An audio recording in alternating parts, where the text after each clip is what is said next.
दोस्तों, हम आपके लिए पिछले कुछ वीडियो से क्राइम स्टोरी की कहानियाँ आपके लिए लेकर आ रहे हैं, मगर मुझे ये दिखाई दे रहा है कि आप में से बहुत से लोग वीडियो तो देखते हैं मगर चैनल को सब्सक्राइब नहीं करते। तो प्लीज़ चैनल को सब्सक्राइब कर लीजिएगा। तो शुरू करते हैं आज की कहानी। आशिक के टुकड़े करके उन्हें बैग में भरने वाली डॉक्टर को इंटरपोल भी 21 साल से नहीं ढूंढ सका। क्राइम की कहानी में आज का किस्सा एक ऐसी डॉक्टर का है जिसके गुनाहों के किस्सों ने उसके मुल्क की पुलिस के साथ साथ इंटरपोल पुलिस को भी चैन से बैठने नहीं दिया। इस किस्से की फाइल खुलती है 5 साल पहले। अक्टूबर 2017 का वक्त था। मलेशिया में एक ऊंची बिल्डिंग से एक महिला गिरती है। ये बात साफ नहीं हो सकी कि वो खुद गिरी या उसे गिराया गया, यानी ये एक हादसा था या फिर कोई साजिश। महिला बिल्डिंग से गिरने के बाद बुरी तरह से घायल हो जाती है और बिना इस राज से पर्दा उठाए कि उसके साथ अस्पताल में क्या हुआ, वो हमेशा हमेशा के लिए आंखें मूंद लेती है। उसकी मौत हो जाती है। महिला की मौत के बाद पुलिस तफ्तीश भी करती है, लेकिन उसे महिला की कोई शिनाख्त नहीं मिलती, क्योंकि न तो कोई उसे पहचानता था और न ही उसके पास कोई अपनी पहचान बताने वाला कोई सबूत या दस्तावेज। काफ़ी पसीना बहाने के बाद आखिरकार मलेशिया की पुलिस ये जानने में ज़रूर कामयाब हो जाती है कि मरने वाली महिला का ताल्लुक भारत के केरल राज्य से है। भारत से महिला का ताल्लुक का पता चलने के बाद पुलिस ने शव का अंतिम संस्कार नहीं करवाया, बल्कि उसे मर्चुरी में सुरक्षित रखवा दिया और अगले 4 महीने तक वो शव वही मुर्दाघर में ही पड़ा रहा। क्योंकि मलेशिया में केरल से नाता रखने वाले सैकड़ों हज़ारों लोग रहते हैं, लिहाजा पुलिस ने उन लोगों से महिला की पहचान करने की लिए मदद मांगी, लेकिन पुलिस को किसी से कोई सुराग नहीं मिला जो उस महिला का पता दे सके। उसके बाद पुलिस ने महिला का पता लगाने के लिए केरल के एक अखबार में महिला की तस्वीर के साथ एक गुमशुदा लाश का एक विज्ञापन दिया। उस विज्ञापन को देखने के बाद एक महिला सामने आती है और उस गुमनाम महिला के बारे में कहती है कि वो उसे पहचानती है। हालांकि इस विज्ञापन को देखकर पुलिस के सामने महिला के आने से पहले करीब 4 महीने तक कोई भी सामने नहीं आया। असल में उन 4 महीनों में दौरान होता यह है कि लोगों को इस महिला की तस्वीर देखकर करीब 20-21 साल पुराना किस्सा याद आ जाता है। विज्ञापन में छपी तस्वीर देखकर लोगों को डॉक्टर ओमान का चेहरा याद आता है और साथ में याद आता है एक दर्दनाक हत्या का किस्सा, क्योंकि जिस वक्त वो वारदात पहली बार सामने आई थी उसने पूरे देश में सुर्खियां बटोरी थी और उस वारदात के बाद से ही पुलिस को उसकी तलाश थी, लेकिन वो पुलिस के हाथ नहीं आई। उस चक्कर में पुलिस ने उस महिला तक पहुंचने के लिए इंटरपोल की मदद ली और हालात यहाँ तक पहुंच गए कि उस महिला को उस वक्त की सबसे खतरनाक कातिल की लिस्ट में ऊपरी पायदान पर नंबर मिला था। नाम था डॉक्टर ओमान इरालाम। मलेशिया से सामने आई डॉक्टर ओमान की मौत की खबर के बाद केरल पुलिस भी हरकत में आती है, क्योंकि बीते 21 साल तक पुलिस को उसकी तलाश थी। मगर उसी वक्त केरल की एक और महिला सामने आती है और वो दावा करती है कि मलेशिया में मरने वाली महिला उसकी बहन है और उसका नाम मर्लिन रूबी बताती है। उसके बारे में वो महिला दावा करती है कि मर्लिन रूबी मलेशिया में एक स्टोर में काम करती थी। दुविधा में पड़ी पुलिस दावा करने वाली महिला से उसका डीएनए टेस्ट करवाती है और इत्तेफाक से डीएनए मिल भी जाता है। ऐसे ही अब पुलिस के सामने ये बात तो साफ हो ही जाती है कि ये डॉक्टर ओमान नहीं बल्कि मर्लिन रूबी है। लिहाजा वो लाश दावा करने वाली महिला को सौंप दी जाती है और उसका अंतिम संस्कार कर दिया जाता है।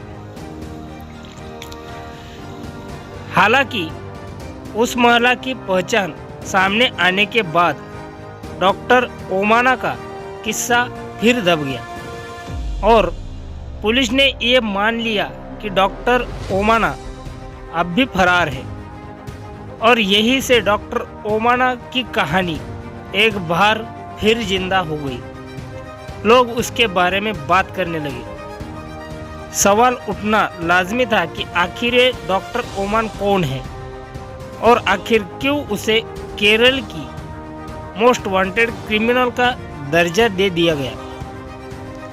ये बात भी सब जगह से होने लगी कि 20-25 साल पहले आखिर उस लेडी ने ऐसा कैसे मर्डर किया कि उसे आज तक कोई नहीं भुला सका। तो डॉक्टर ओमाना का जो सच सामने आया वो और भी दिलचस्प था। डॉक्टर ओमाना केरल के एक संपन्न परिवार की रहने वाली एक लड़की थी। पढ़ने में बेहद होशियार और परिवार में उसके भाई वगैरह भी बहुत अच्छे ओहदे पर थे। पढ़ाई लिखाई में अच्छी थी, लिहाजा मेडिकल में उसका चयन हो गया और आई स्पेशलिस्ट के तौर पर उसने प्रैक्टिस शुरू कर दी। इसी बीच परिवार में लोगों ने अपने होनहार लड़की के लिए एक रिश्ता किया और बच्चों के डॉक्टर राधाकृष्णन के साथ डॉक्टर ओमाना की शादी हो गई। दोनों बेहद खुश रहने लगे। वक्त बीता, कुछ साल में दोनों के 2 बच्चे भी हुए। सब कुछ अच्छा चल रहा था। पूरा परिवार वही केरल में रह रहा था। दोनों डॉक्टरों की प्रैक्टिस अच्छी चल रही थी। परिवार खुशहाल था। आर्थिक स्थिति भी बहुत अच्छी थी। इसी बीच दोनों पति पत्नी अपने घर को नए ढंग से बनाने का इरादा करते हैं। अपने घर के नए डिज़ाइन देने के लिए वो एक आर्किटेक्ट से संपर्क करते हैं। उस आर्किटेक्ट का नाम था मुरलीधर और उसके आते ही एक नई कहानी जन्म लेती है। मुरलीधर डॉक्टर दंपति को नई डिज़ाइन के घर दिखाता है। कुछ डिज़ाइनों पर चर्चा के बाद एक डिज़ाइन को फाइनल करके उस पर काम शुरू कर दिया जाता है। मुरलीधर का काम और उसकी लगन को देखकर डॉक्टर ओमाना उसकी तरफ आकर्षित होती है और दोनों में पहले दोस्ती और फिर प्यार हो जाता है और दोनों के बीच नज़दीकी बढ़ जाती है। कुछ दिन तक दोनों के बीच की बात दोनों तक ही रहती है, लेकिन ऐसे रिश्तों की एक अजब खुशबू होती है जो दूसरों इसकी महक दे देती है।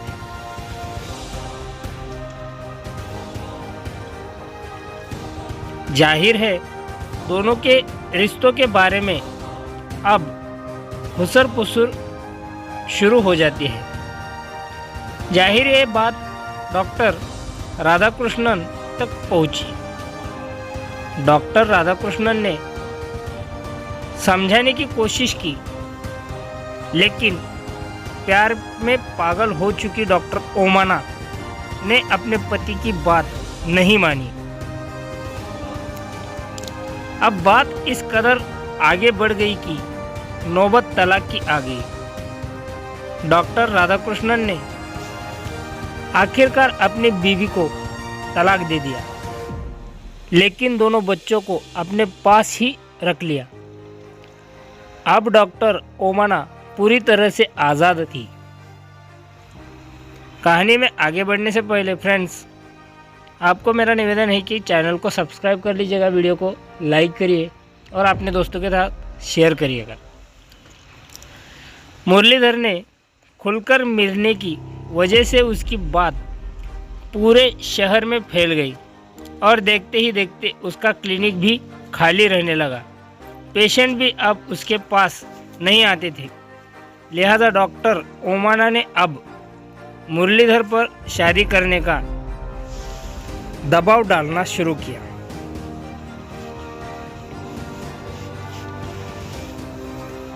लेकिन मुरलीधर पहले से ही शादीशुदा था और उसके भी 2 बच्चे थे। लिहाजा उसने शादी से इनकार कर दिया। मुरलीधर से न सुनने के बाद डॉक्टर ओमाना ने केरल छोड़ने का इरादा किया और मलेशिया में जाकर अपना बसेरा बनाया।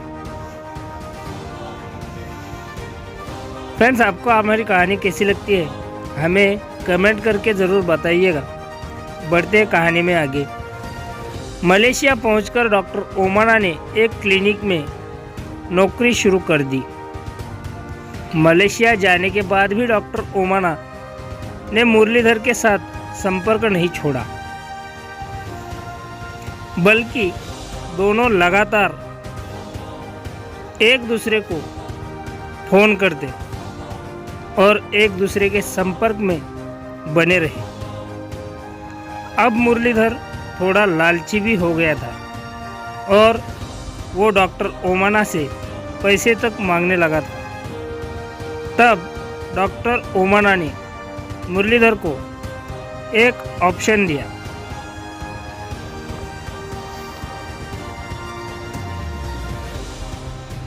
उसने कहा कि मलेशिया आ जाओ तो यही रहकर हम दोनों अच्छी ज़िंदगी बिताएंगे।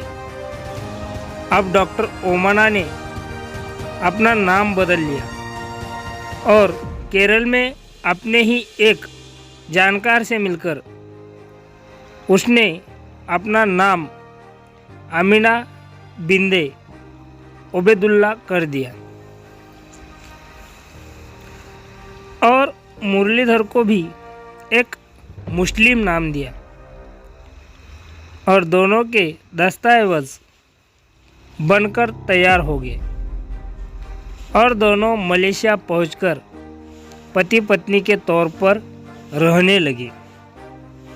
अब सब कुछ ठीक ठाक चल रहा था, मगर मुरलीधर की नीयत खराब थी। उसकी नज़र ओमाना के पैसों पर थी। मुरलीधर की पैसे मांगने की आदत की वजह से ओमाना का उससे झगड़ा होने लगा। अब मुरलीधर ओमाना को मलेशिया में छोड़कर भारत वापस लौट आया। भारत लौटकर उसने ओमाना को ब्लैकमेल करना शुरू किया। उसने कहा कि अगर ओमाना पैसे नहीं देगी तो वो मलेशियाई पुलिस को उसके नकली नाम की जानकारी भी दे देगा। मुरलीधर का ब्लैकमेल करना डॉक्टर ओमाना को अखर गया। तब उसने एक खतरनाक इरादा दिया। उसके बाद डॉक्टर ओमाना ऐसी साजिश रचाती है कि फ्रेंड्स, अगर मैं पूरी कहानी आपको इसी वीडियो में बताता हूँ तो वीडियो बहुत ही बड़ी हो जाएगी। इसलिए मैं इसका दूसरा पार्ट आज ही के दिन शाम में डालने वाला हूँ। अगर आपको इसका दूसरा पार्ट देखना है तो चैनल को सब्सक्राइब कर लीजिएगा और बेल नोटिफिकेशन को ऑन कर दीजिएगा ताकि आपको नोटिफिकेशन मिल जाए। और अगर वीडियो पसंद आ रहा है तो चैनल को और इस वीडियो को लाइक ज़रूर कर दीजिएगा। और अगला वीडियो किस टॉपिक पे चाहिए हमें कमेंट ज़रूर कीजिएगा। तो मिलेंगे अगली वीडियो में एक नए घटना के साथ। तब तक के लिए जय हिंद, जय भारत, वंदे मातरम, बाय बाय।